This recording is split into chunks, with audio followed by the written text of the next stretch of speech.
The government's mega merger plan, United Bank and Oriental Bank of Commerce will be amalgamated with Punjab National Bank. The proposed merger is expected to help United Bank move out of RBI's prompt corrective action framework. To understand the possible synergies and the challenges that lay ahead, let's speak to the MD and CEO of United Bank, Mr. Ashok Kumar Pradhan. He's joining us right now on the phone line. Mr. Pradhan, how do you view this move? Yeah, good morning. Good morning. How do you view this move from the finance minister? Obviously, it's been long on the cards, consolidation in the PSU space, bringing down the number of banks from 21 to 12. But on the flip side, I mean, the last big merger that just recently happened, we're still to actually see, the on-ground efficiencies kick in. We're still to see better margins and better synergies from that particular merger. What's your take on the whole thing? Yeah, it will lead to a very positive outcome after the merger exercise is complete. The number of banks coming down, it will be much easier for the projects to be funded, particularly the mega projects which you are required to rope in 20, 30 banks to complete their funding arrangement. That will be possible now. And more importantly, what will happen is that the customers will also be benefited because the cost of operation will come down substantially because there will be a lot of rationalization in the process. Yeah. Particularly United Bank of India, which has a mega presence in the eastern and northeastern pockets, has been for a long time mobilizing deposits at a very low rate. Our CASA is around 51%, so that will be giving a substantial comfort to the merged entity in terms of reduced interest rate, and that will benefit the customers, particularly the mega ones, who are looking for 1,000 crores of rupees. Right. And another important thing which will happen to United Bank of India, because United Bank of India, being largely present in the east and northeast, they do not have the comfort of expanding their balance sheet size because they do not get opportunities to lend to the mega projects in this part of the country. It's very limited. All right. So this will increase substantially the comfort available to the bank, to the merged entity, and the United Bank of India can leverage out of that. Right. Mr. Pradhan, just want to get a sense from you. This entire process is going to take about 6 to 8 months to complete.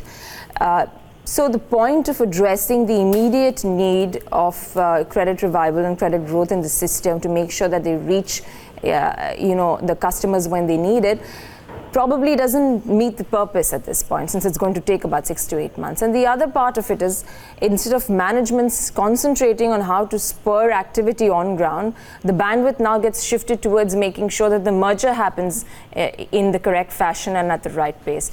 Do you think there's a dichotomy here?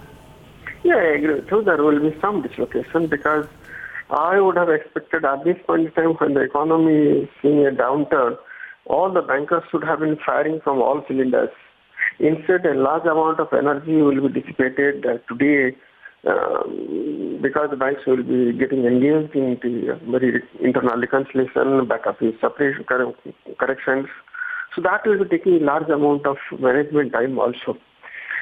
On the other hand, at the end of the day, when the merger is complete, it will not be 6 to 8 months. 6 to 8 months could be balanced merger, but it will take at least 18 to 20 months when the integration is completed.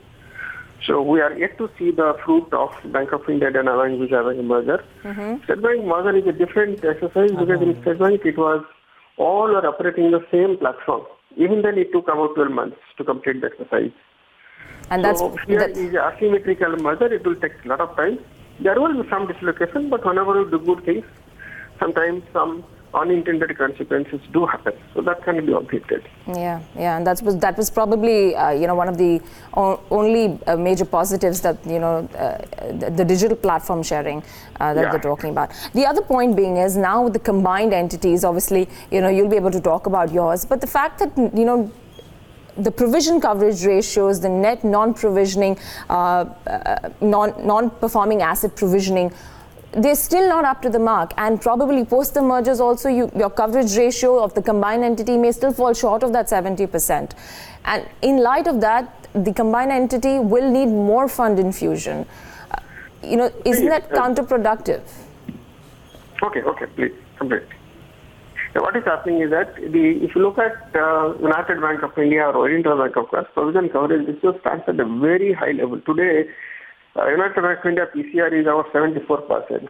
And all those NCLT cases, we have provided 91%.